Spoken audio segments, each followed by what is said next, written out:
Hello dear student, how are you? I am Arvind R. Now welcome to you in online platform. Today we have to discuss some more concept of differentiation, है ना। अवकलन के कुछ और फॉर्मूले discuss करेंगे। तो हमने डिफरेंशिएशन पढ़ा था, क्या पढ़ा था पिछली क्लास में? डिफरेंशिएशन, ठीक है। हिंदी में अगर हम डिफरेंशिएशन को बोलें तो हम बोलते हैं अवकलन। अवकलन पढ़ा था हमने, डिफरेंशिएशन पढ़ा था। अब अगर आपने डिफरेंशिएशन पढ़ा था तो इसके देखिए कुछ एग्जाम्पल लेते हैं हम। क्या लिखेंगे? Differentiate the following. क्या है?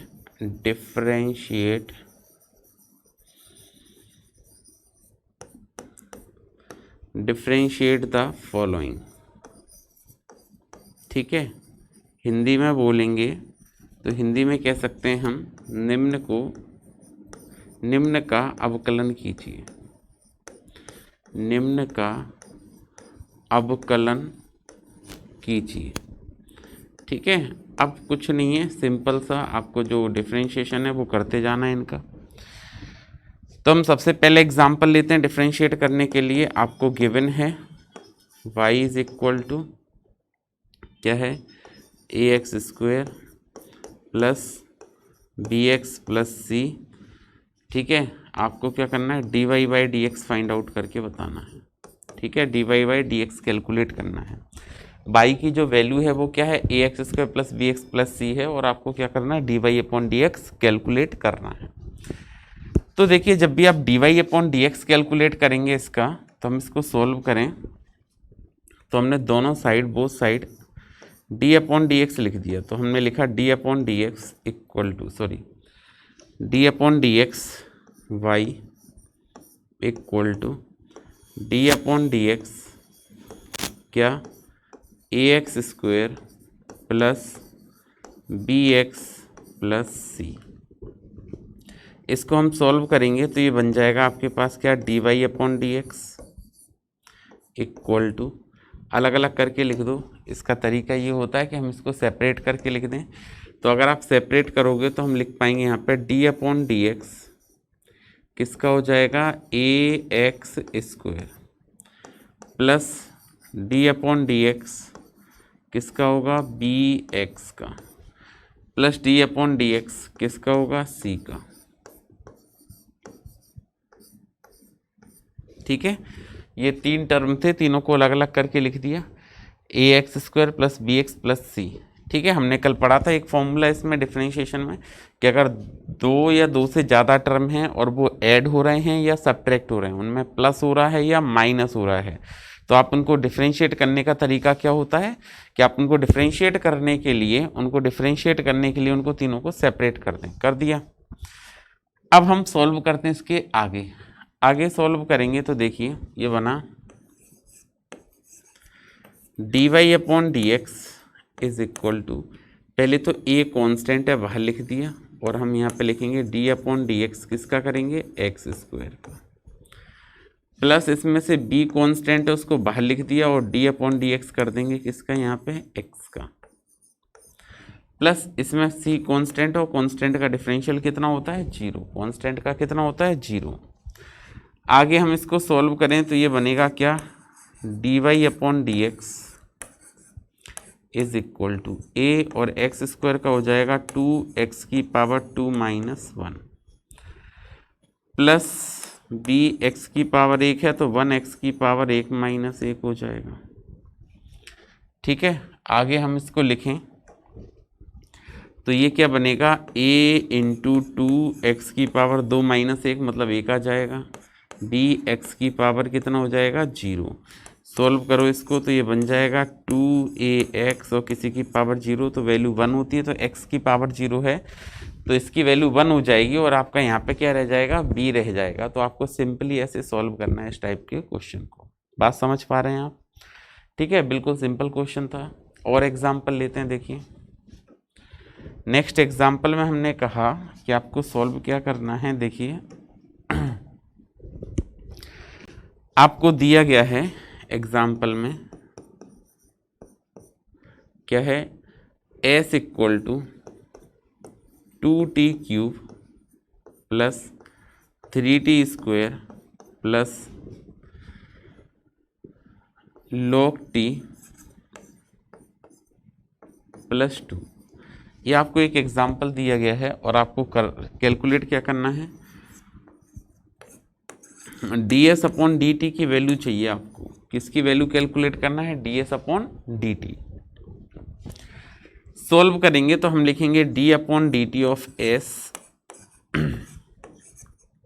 Equal to d upon dt of s का टर्म क्या है, ये है 2t³ plus 3t² plus log t plus 2। ये लिख दिया हमने। अब आपको क्या करना है, इनको अलग अलग करके लिखना है, इनको सेपरेट करके लिखना है। तो देखिए तरीका क्या होता है सेपरेट करने का, तो हमने लिखा ds/dt, अलग अलग करके लिखेंगे। ds/dt इज इक्वल टू, ये क्या बनेगा, d अपॉन dt, क्या बनेगा, d upon dt of 2t³। ठीक है, d/dt करेंगे, किसका करेंगे, 2t³ का d/dt हो जाएगा, प्लस d अपॉन dt किसका होगा, 3t² का, d upon dt 3t² plus d upon dt यहाँ पे सॉल्व होगा, किसका होगा, log t का।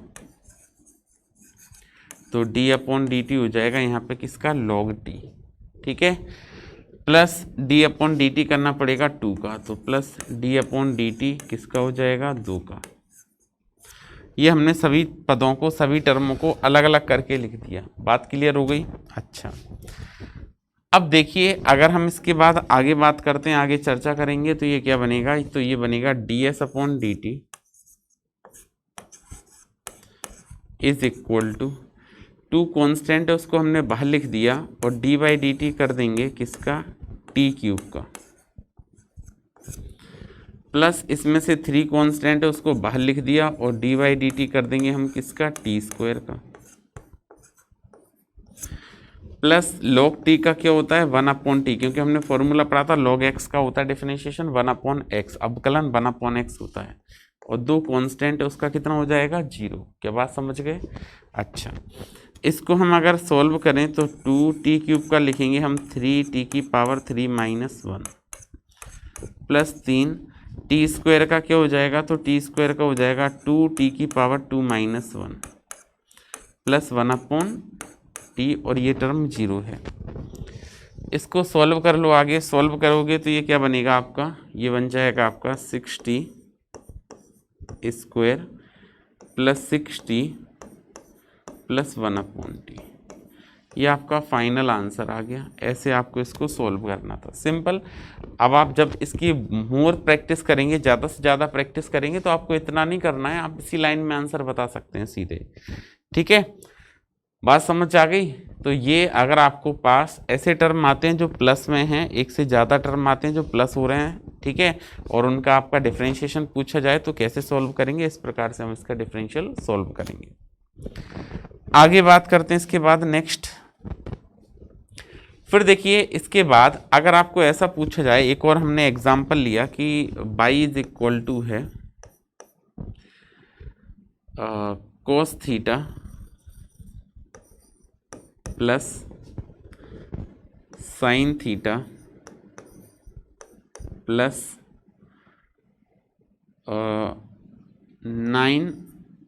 9t²। आपसे पूछा क्या गया है कि आप ऐसा करिए dy अपॉन डी थीटा का मान ज्ञात करके बताइए। ठीक है, ये क्वेश्चन दिया गया है, आपसे पूछा है dy upon D theta calculate करना है आपको कि dy अपॉन डी थीटा क्या आएगा। तो देखिए सिंपलेस्ट फॉर्म में अगर आप लिखें तो इसमें अगर हम यहाँ पे लिखेंगे तो ये बनेगा d अपॉन डी थीटा। दोनों पक्षों में both side dy d theta करना है यहाँ पे, क्योंकि यहाँ पे डिफरेंशियल किसके रिस्पेक्ट में हो रहा है, ये डिफरेंशियल किसके रिस्पेक्ट में हो रहा है, थीटा के रिस्पेक्ट में। अवकलन किसके सापेक्ष हो रहा है, थीटा के सापेक्ष हो रहा है। तो हमने लिखा d अपॉन डी थीटा, तो आप यहाँ पे लिखेंगे क्या, d अपॉन डी थीटा करेंगे किसका, y का, तो d upon D theta y बराबर d अपॉन डी थीटा किसका हो जाएगा, ये हो जाएगा आपका cos theta plus sine theta plus 9t²। इसका आप डिफरेंशिएट कर देंगे, इसका आप अवकलन कर देंगे।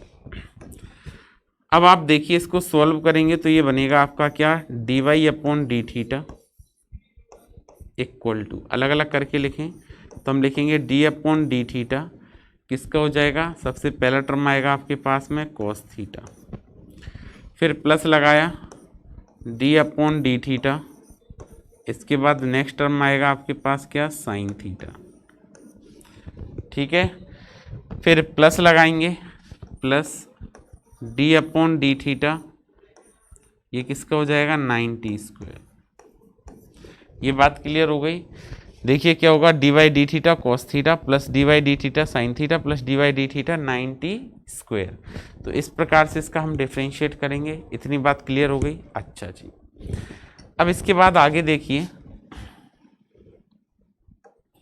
आगे हम इसको क्या लिखेंगे, थीटा के रिस्पेक्ट में कर रहे हैं डिफरेंशियल, तो dy/d थीटा हो जाएगा यहाँ पे, थीटा के रिस्पेक्ट में कॉस थीटा का डिफरेंशियल क्या होता है, sine theta minus sine theta. आप फॉर्मूले आपको याद होने चाहिए, कल हमने फॉर्मूले आपको बताए थे, तो फॉर्मूले आपको अच्छे से याद होने चाहिए। अगर फॉर्मूले याद हैं तो बड़े आसानी से आप इसको डिफरेंशिएट कर पाएंगे। तो कॉस थीटा का डिफरेंशियल हो जाएगा माइनस का साइन थीटा, साइन थीटा का करेंगे तो ये हो जाएगा आपका क्या, कॉस थीटा प्लस, अब थीटा के रिस्पेक्ट में कर रहे हैं तो 9t² का हो जाएगा 0। क्यों हो जाएगा, क्योंकि यहाँ पे थीटा के रिस्पेक्ट में आप डिफरेंशियल कर रहे हो, किसके रिस्पेक्ट में कर रहे हो, थीटा के रिस्पेक्ट में, और यहाँ क्या लिखा हुआ है 9t², तो थीटा के रिस्पेक्ट में कर रहे हैं और इधर 9t² है, तो मतलब ये क्या कहलाएगा, आपका कांस्टेंट कहलाएगा। क्या कहलाएगा, कांस्टेंट कहलाएगा। तो हम आगे लिखें इसको तो ये बनेगा आपका क्या, minus sine theta plus cos theta. ये आपका फाइनल आंसर आ गया। ठीक है, ये आपका आंसर आ गया। ऐसे आपको डिफरेंशिएट करना है, ऐसे सॉल्व करना है। तो आपको समझ आया, अगर कोई टर्म प्लस है या माइनस है तो सॉल्व करने का तरीका क्या है। अब हम एक मल्टीप्लाई वाला एग्जांपल लेते हैं कि अगर मल्टीप्लाई है तो कैसे सॉल्व करेंगे। तो देखते हैं नेक्स्ट एग्जांपल। एक और एग्जांपल हम इसमें देखते हैं जिसमें अगर मल्टीप्लाई में है दो फंक्शन तो उनका कैसे डिफरेंशियल होगा, कैसे अवकलन करेंगे। तो देखिए आपको एक एग्जांपल दिया गया है कि 2x², ठीक है, 2x² इंटू x³, इसका कर सकते हैं आप डिफरेंशियल। या अगर हम थोड़ा सा और अच्छा सा टर्म लेते हैं तो हमने ऐसा लिखा है इसको कि if y equal to sine x, चलो ऐसे लिखते हैं x³ इंटू साइन x। ठीक है, आपको फाइंड आउट क्या करना है, dy/dx, ये ज्ञात करना है आपको। क्या ज्ञात करना है, dy/dx ज्ञात करना है। अब देखिए मल्टीप्लाई वाले आपको फंक्शन वैसे तो बहुत कम मिलेंगे देखने को आपको, अगर ये फंक्शन अगर आप सॉल्व करें तो ये आपको बहुत कम देखने को मिलेगा, ठीक है, फिजिक्स में। बट कई बार मिल जाता है, तो ये आपको तरीका पता होना चाहिए कि इसको डिफरेंशिएट करते कैसे हैं, इसका डिफरेंशिएट करने का मेथड क्या है। तो देखिए अगर आप इसको डिफरेंशिएट करेंगे तो हमने बोथ साइड dy/dx कर दिया, dy/dx किया किसका, y इज इक्वल टू यहाँ पे dy/dx हो जाएगा किसका, x³ इंटू साइन x का। अब हम इसको आगे सॉल्व करेंगे तो देखिए आगे क्या बनेगा। तो हमने इसको लिखा dy/dx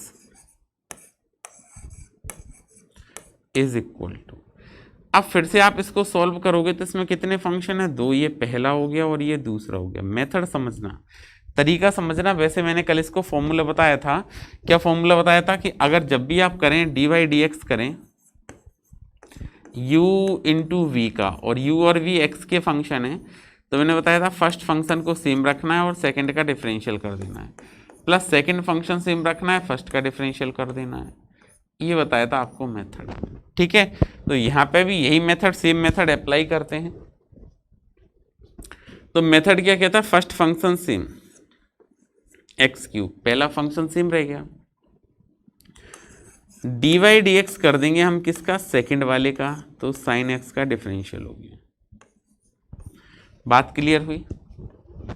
पहला फंक्शन सेम, सेकंड का डिफरेंशियल साइन एक्स का डिफरेंशियल प्लस, अब पहले जिसका डिफरेंशियल किया उसको सेम रख दो तो साइन एक्स मतलब सेकंड फंक्शन सेम रह जाएगा, और डी वाई डी एक्स हो जाएगा किसका, फर्स्ट वाले का। फर्स्ट वाला क्या है, एक्स क्यूब।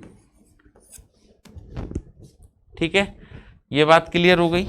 अच्छा, तो देखिए आगे हम इसको बढ़ाएंगे तो एक्स क्यूब तो कांस्टेंट है, मतलब एक्स क्यूब आपका सेम रह गया। साइन एक्स का डिफरेंशिएशन क्या हो जाता है, कॉस एक्स। साइन एक्स का क्या होता है, cos x plus sine x आपने सेम रख दिया, कॉस एक्स क्यूब का कितना हो जाएगा, एक्स की पावर एन का फॉर्मूला 3x की पावर 3 माइनस 1, मतलब ओवरऑल ये क्या बन गया, x cube cos x plus 3 constant है और 3 माइनस 1 करोगे तो 3x स्क्वायर साइन एक्स। ये आपका फाइनल आंसर बन गया। ऐसे आपको सॉल्व करना है। आप चाहें तो इसमें से एक्स स्क्वायर भी कॉमन निकाल सकते हैं। अगर और आगे बढ़ाते हैं तो हमने इसमें से एक्स स्क्वायर को कॉमन निकाला तो ये क्या बना, एक्स कॉस एक्स, क्या बना, x cos x plus x square common गया तो 3 साइन एक्स। ये आपका फाइनल आंसर आ गया। और इसका सॉल्व करने का मेथड या सॉल्व करने का तरीका ये है। ठीक है, आप एक बार इसको नोट कर लीजिए वीडियो को पॉज करके, है ना। फिर मैं एक और एग्जांपल से आपको इसको समझाऊंगा, एक और एग्जांपल लेके आपको इसको बताऊंगा कि एक्चुअली इसको सॉल्व कैसे करते हैं। एक और एग्जांपल लेते हैं हम इसका। तो देखिए आपको नेक्स्ट एग्जांपल में ऐसे कहा गया है कि if y is equal to, ठीक है, y इज इक्वल टू लिखा है e की power ax into sine ax। Solve क्या करना है आपको बताना है, dy अपॉन dx, ये सॉल्व करके बताना है। ठीक है, तो अब एक बात ध्यान दें, जरा ध्यान दें। अगर मैं डिफरेंशियल करता हूँ d अपॉन dx करता हूँ किसका, साइन x का, तो आपको पता है कि इसका फॉर्मूला होता है साइन x का cos x। D y d x of sine x क्या फॉर्मूला होता है, d y d x sine x करोगे तो ये हो जाएगा cos x। थोड़ा सा एक स्टेप और फर्दर चलेगा, इसमें हमने थोड़ा सा और टफ बना दिया ये। तो डी वाई डी एक्स कर देंगे साइन एक्स का तो cos x हो जाएगा। सिंपल याद रखना है। एक चीज़ और याद रखो, लेकिन अगर मैं कभी ऐसे पूछ लूँ d y d x of sine a x, अब क्या होगा, तो आपको इससे टेंशन नहीं लेनी। साइन ए एक्स का डिफरेंशियल क्या होता है, cos a x. Sine x का क्या बताया था, cos एक्स, तो हमने लिख दिया यहाँ पे साइन एक्स की जगह cos ए एक्स। इतना तो आप समझते ही हैं, पहले भी किया है। साइन एक्स का डिफरेंशियल करेंगे तो क्या बनेगा, cos एक्स बनेगा। साइन एक्स का अगर आप डिफरेंशियल करोगे तो साइन एक्स का डिफरेंशियल क्या हो जाएगा, cos एक्स हो जाएगा। लेकिन यहाँ पे साइन ए एक्स है तो cos ए एक्स हो जाएगा। ए एक्स का अलग से करना है तो आपको ए मल्टीप्लाई में ला देना है, मतलब जिसका यहाँ पे दो फंक्शन हो गए, एक तो साइन हो गया एक ए एक्स हो गया, तो साइन एक्स का cos एक्स हो जाता है। लेकिन ए एक्स का ए से मल्टीप्लाई, ए एक्स लिखा है ना तो ए से और मल्टीप्लाई हो जाएगा। ठीक है, बात समझ पा रहे हैं आप। कोई भी फंक्शन हो इसी तरह से सॉल्व करेंगे हम। जैसे मैंने कहा, एक बात ध्यान दें, और D by D T of क्या लिखा, sine omega T, D by D T of sine omega T. तो साइन का हमने क्या पढ़ा है, कॉस, तो साइन का हो जाएगा, साइन ओमेगा टी का हो जाएगा आपका क्या, कॉस ओमेगा टी। हो गया। अब देखो यहाँ पे ए एक्स को आपने ए लिखा था साथ में मल्टीप्लाई में, तो ओमेगा टी को मैं मल्टीप्लाई में क्या लिख दूं यहाँ पे, ओमेगा। हो गया डिफरेंशिएशन। तो इस तरह से आपको याद रखना है। ठीक है, तो इसको हम सॉल्व करते हैं। तो दोनों साइड हमने डी वाई डी एक्स लिखा, d y d x of y equal to d y d x of, यहाँ पे क्या हो जाएगा, ई की power a x into sine x. ये हो गया। अब आप आगे इसको सॉल्व करें। जैसे ही आप इसको आगे सॉल्व करेंगे तो ये बनेगा क्या, d y upon D x is equal to, दो टर्म है तो हमने कहा पहला फंक्शन सेम, इसको पहला मान लिया, इसको सेकंड। ठीक है, तो पहला फंक्शन सेम तो ई की पावर एक्स को सेम रखेंगे और डी वाई डी एक्स कर देंगे किसका, साइन एक्स का, तो हमने लिखा साइन ए एक्स। ये बात समझ में आ गई। मेथड क्या कहता है, पहला फंक्शन सेम, सेकंड का डिफरेंशियल, फिर प्लस लगा दिया, प्लस सेकंड फंक्शन सेम मतलब साइन ए एक्स सेम, और पहले वाले का डिफरेंशियल, तो डी बाई डी एक्स कर देंगे पहले वाले का, पहले वाला क्या है e की पावर ए एक्स। ये बात आपको क्लियर हो गई, ये समझ आ गया। अच्छा, अब आगे समझें। आगे हम क्या लिखेंगे, तो हम लिखेंगे d y upon D x is equal to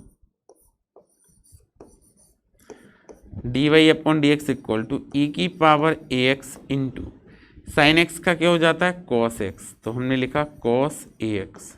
लेकिन ए एक्स का अलग से करेंगे तो ए से मल्टीप्लाई हो जाएगा, ये ई की पावर एक्स तो ए एक्स तो सेम है, साइन एक्स का क्या हो जाता है कॉस एक्स हो जाता है, साइन एक्स का कॉस तो साइन एक्स का कॉस एक्स इंटू ए प्लस यहाँ पे क्या था साइन ए एक्स था, ई की पावर एक्स का क्या होता है, तो ई की पावर एक्स का होता है ई की पावर एक्स, लेकिन मैंने बताया ना ए से मल्टीप्लाई करना पड़ेगा आपको आगे, तो ए आ जाएगा, क्या आ जाएगा यहाँ पे ए। ठीक है, तो ई की पावर एक्स का भी क्या बन गया ए ई की पावर एक्स, मतलब आप इसको एज ए फॉर्मूला याद रख लें। ठीक है, अगर आपको कभी आवश्यकता पड़ती है तो आप इसको क्या करें, एज ए फॉर्मूला आप याद रख सकते हैं कि साइन एक्स का डिफरेंशियल होता है कॉस ए एक्स। जैसे मैं कहूँ d by D x of e की पावर ए एक्स, तो ई की पावर ए एक्स का क्या, ई की पावर एक्स का क्या होता है ई की पावर एक्स, ए मल्टीप्लाई में आ जाएगा, तो ए ई की पावर ए एक्स, तो आप इसको एज ए फॉर्मूला याद रख सकते हैं। ठीक है, आप इसको मल्टीप्लाई करें तो आपको क्या मिल जाएगा, कॉमन क्या मिल जाएगा, तो कॉमन आ रहा है ए ई की पावर ए एक्स, ये सब में कॉमन है, ए ई की पावर एक्स कॉमन चला गया तो यहाँ पे बचा कॉस ए एक्स, प्लस ए ई की पावर एक्स कॉमन चला गया तो यहाँ पे बचा साइन ए एक्स। ये बात क्लियर हो गई। तो इस तरह से आपको ये डिफरेंशिएट करने हैं, तो इसके लिए कुछ हमने ये फॉर्मूले पढ़े डिफरेंशिएशन के बेसिक कॉन्सेप्ट में। अब आप देखिए नेक्स्ट मंडे से हम आपका एक चैप्टर स्टार्ट करेंगे यूनिट एंड डायमेंशन। ठीक है, और जैसे जैसे चैप्टर्स में कोई मतलब ऐसी कॉन्सेप्ट आएंगे तो बेसिक कॉन्सेप्ट जो आएंगे उनको हम साथ साथ में सीखते जाएंगे। तो मिलते हैं फिर से नेक्स्ट क्लास में, जिसमें हम चैप्टर स्टार्ट करेंगे यूनिट एंड डायमेंशन। तो पढ़ते रहिए, सुरक्षित रहिए, थैंक यू।